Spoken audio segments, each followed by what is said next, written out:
প্ৰতিবাৰৰ দৰে এইবাৰ বিহু আমাৰ উৰুঙা উৰুঙা হৈয়ে থাকিল মানে ঘৰলৈ যাবলৈ নোৱাৰিলোঁ আৰু কাতি বিহুৰ বুলি বিশেষ একো কৰা নাছিলোঁ অকণমান মাহ প্ৰসাদ কৰিছোঁ যিহেতু কোনেও ইমান নাখায় আৰু আমাৰো ইমান গলচল বেয়া হৈ আছে অকণমান চাকি বন্তিৰ যোগাৰ কৰিছিলোঁ এয়া মই পিতলৰ লক্ষ্মী গণেশৰ মূৰ্তিও আনিছিলোঁ আজি ভাবিলোঁ তাকে স্থাপনা কৰোঁ ধুনীয়াকৈ অকণমান পূজা পাঠ কৰিলোঁ মানে সন্ধিয়া হৈছে সন্ধিয়া হতে 7টা বাজিছে তাৰপিছত এনেকৈ অকণমান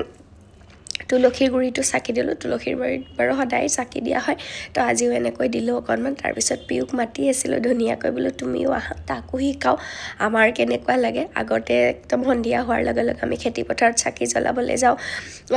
তলৈকে যাওঁ সকলোৰে ঘৰে ঘৰে যাওঁ সেইবোৰ এতিয়া নোহোৱাই হ'ল তথাপিও যেনেকৈ পাৰিছোঁ তেনেকৈ কৰিবলৈ চেষ্টা কৰিছোঁ আৰু তুলসীৰ তলত চাকিখন দি বাহিৰত জ্বলাবলৈ লৈছিলোঁ কিন্তু 2 মিনিটমানৰ ওপৰত নজ্বলিলেই মানে ইমান বেছি বতাহ দি থাকে তো আমি দিল্লীত এনেকৈ কৰিলোঁ আমাৰ কাতি বিহু যদি চাই ভাল পালে লাইক কৰিব